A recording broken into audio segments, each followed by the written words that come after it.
पहले की बात है। कजरौली नाम के एक गांव में लोग बड़ी ही हंसी खुशी मिलजुल कर रह रहे थे। उसी गांव में हरिया का परिवार भी रहता था, जिसमें उसकी पत्नी लीला और उसके दो बच्चे चिंटू और मीना रहते थे। मीना और चिंटू दोनों एक ही स्कूल में पढ़ते थे। दोनों साथ ही जाते और आते थे। एक दिन हमेशा की तरह दोनों छुट्टी के बाद स्कूल से वापस आ रहे होते हैं कि चिंटू का गर्मी से बुरा हाल हो रहा होता है। आज कितनी गर्मी है दीदी, मुझसे तो इस कड़कती धूप में जरा भी चला नहीं जा रहा। गर्मी तो मुझे भी लग रही है, पर हम कर भी क्या सकते हैं। बस जल्दी जल्दी चलते हैं ताकि घर भी जल्दी से पहुंच सके। चिंटू और मीना जल्दी जल्दी चलने लगते हैं और घर पहुंचने वाले होते हैं कि तभी उन्हें एक आइसक्रीम वाली दिखाई देती है।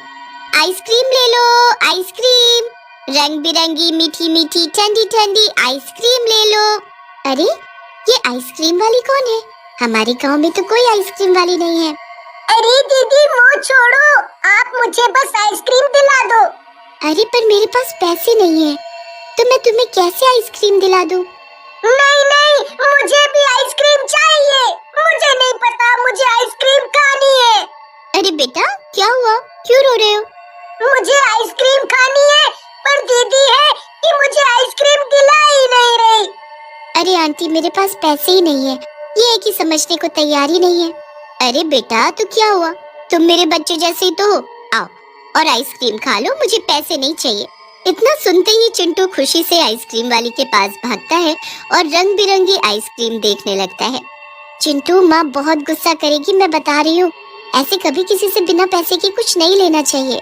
चिंटू अपनी बहन मीना की एक बात नहीं सुनता और लाल रंग की आइसक्रीम हाथ में लेकर उसे खाना शुरू कर देता है। चिंटू ने ऐसी स्वादिष्ट आइसक्रीम कभी खाई ही नहीं होती। वो आइसक्रीम खाने में इतना मगन हो जाता है कि बाकी सब भूल जाता है। मीना उसे बहुत मना करती है, पर वो उसकी एक नहीं सुनता। आइसक्रीम खाने के बाद दोनों बच्चे घर आ जाते हैं। अब ये बात प्लीज किसी को मत बताना, वरना माँ बाबूजी बहुत गुस्सा करेंगे। ठीक है, पर दोबारा ऐसे किसी से आइसक्रीम नहीं लेनी, ठीक है? रात को दोनों बच्चे सो जाते हैं। अगले दिन मीना रोज की तरह सुबह सुबह जल्दी उठ जाती है और उसके बाद चिंटू को जगाने लगती है। उठो चिंटू, कितनी देर हो गई है, जल्दी उठो और नहाओ, स्कूल के लिए देर हो रही है। मीना चिंटू को बहुत उठाती है, पर वो उठता ही नहीं है। उसके बाद मीना गुस्से में चिंटू की चादर उसके मुंह से हटा देती है, तो उसका चेहरा देखकर घबरा जाती है। चिंटू का चेहरा एकदम लाल हो रखा होता है। मीना जोर से चिल्लाती है, माँ बाबा जल्दी आओ, ये देखो चिंटू को क्या हो गया। मीना की आवाज सुनकर उसके माँ बाबा वहाँ दौड़े चले आते हैं और वो भी चिंटू की हालत देखकर घबरा जाते हैं। किसी को कुछ समझ ही नहीं आ रहा होता कि आखिर चिंटू को हुआ तो क्या हुआ। उसके बाद चिंटू के बाबूजी चिंटू को गोद में उठाकर डॉक्टर के पास ले जाने लगते हैं, तो चिंटू का शरीर बर्फ की तरह ठंडा होने की वजह से वो उसे उठा भी नहीं पाते। हे भगवान, ये तो बर्फ जैसा जम रहा है। क्या हो गया आखिर हमारे बच्चे को? ये कौन सी नई बीमारी लग गई? वो लोग जैसे तैसे चिंटू को डॉक्टर के पास लेकर पहुंचते हैं, तो डॉक्टर को भी समझ नहीं आता कि आखिर चिंटू को कौन सी बीमारी हुई है। शरीर का इस तरह लाल पड़ जाना और इतना ठंडा हो जाना मुझे तो समझ नहीं आ रहा। ये कौन सी बीमारी है?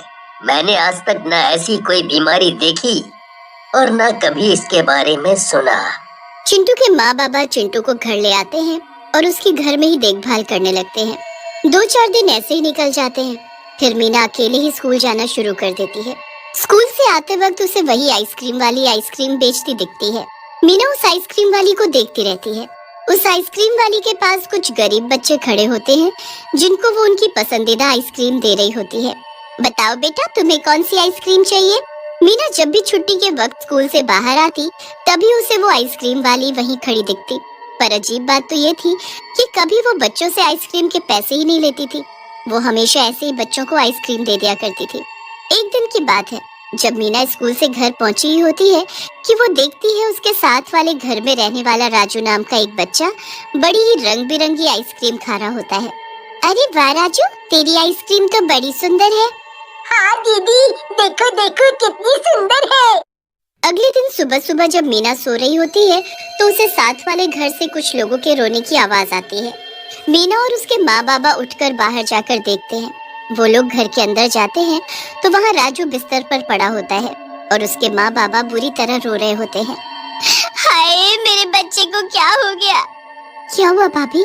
जब मीना और उसके माँ बाबा राजू की शक्ल देखते हैं तो हक्के बक्के रह जाते हैं। राजू का शरीर रंग बिरंगा हो रखा होता है। हे भगवान, ये तो चिंटू जैसा हो गया। वही तो, तुम्हारा बेटा भी अभी तक ठीक नहीं हुआ कि अब मेरा राजू भी ऐसा हो जाएगा। नहीं नहीं बहन, तुम ऐसे हिम्मत मत हारो, हम कुछ करेंगे। हम अपने बच्चों की हालत ऐसी नहीं होने देंगे।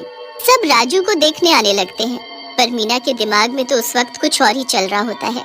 वो अगली सुबह फटाफट स्कूल पहुंचती है और छुट्टी के बाद मीना जल्दी से स्कूल के बाहर जाकर खड़ी हो जाती है। फिर वो उस आइसक्रीम वाली पर पूरी नजर रखती है। वो औरत जैसे ही आइसक्रीम बेचकर बाग के रास्ते कहीं जाने लगती है तो मीना भी उसके पीछे पीछे जाने लगती है। काफी आगे जाने के बाद वो औरत एक झोपड़ी में जाकर घुस जाती है। उसके बाद मीना चुपके से आगे जाती है और झोपड़ी में झांक कर देखती है तो उसके होश उड़ जाते हैं। वहाँ वो औरत उसकी आंखों के सामने एक चुड़ैल में बदल गई होती है। कितना मजा आ रहा है बच्चों को ऐसी हालत में देखकर। हे भगवान, ये तो चुड़ैल है और इसी ने सब बच्चों को आइसक्रीम खिलाकर उनकी ऐसी हालत की है। अब क्या होगा?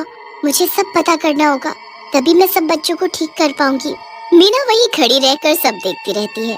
चुड़ैल एक जानवर को मारकर उसका खून निकालकर उसमें मंत्र पढ़ने लगती है। मंत्र पढ़ने के बाद वो खून सारी आइसक्रीम पर डाल देती है। हो गई मेरी जादुई आइसक्रीम तैयार।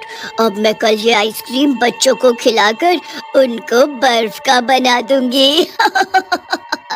इस चुड़ैल ने सारे बच्चों को खत्म करने के लिए कितनी बुरी चाल चली है, पर मैं भी इसका जादू नष्ट करके रहूंगी।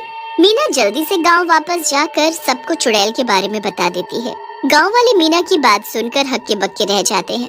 फिर वहीं खड़े एक पंडित जी बोलते हैं, इस चुड़ैल को हमें अमावस की रात को खत्म करना होगा। किसी और दिन इसे खत्म नहीं किया जा सकता। ये बस मीना ही कर सकती है, क्योंकि चुड़ैल बच्चों के आसपास ही रहती है और मीना काफी बहादुर भी है। और इसे करना क्या होगा?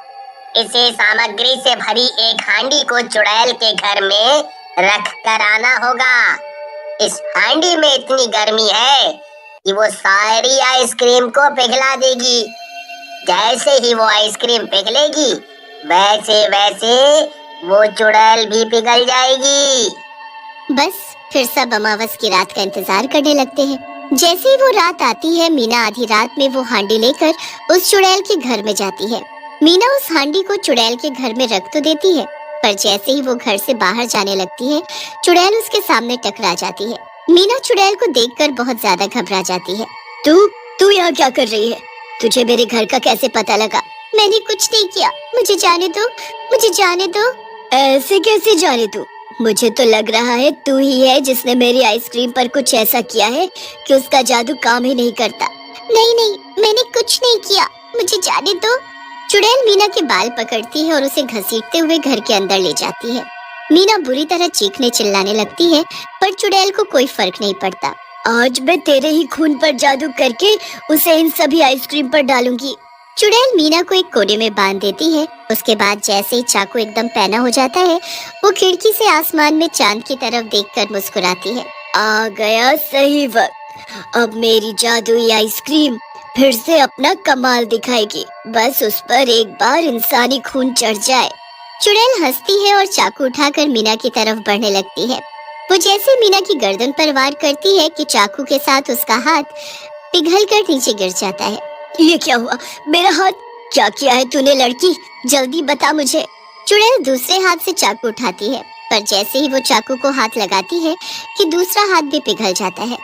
चुड़ैल बुरी तरह चीखने लगती है और अपनी आंखों से खुद के शरीर को पिघलते हुए देखती है। वो बहुत कोशिश करती है, पर उस हांडी की गर्मी से उस चुड़ैल का शरीर पल भर में पिघल जाता है। मीना वहाँ से भागती है और गांव पहुँचती है, तो वहाँ अपने भाई के साथ सभी बच्चों को पहले जैसा ठीक देख खुशी से झूम उठती है। पूरा गांव मीना की बहादुरी की प्रशंसा करता है और फिर बच्चे कभी भी किसी अनजान आइसक्रीम वाली से फ्री की आइसक्रीम या कुछ और नहीं खाते।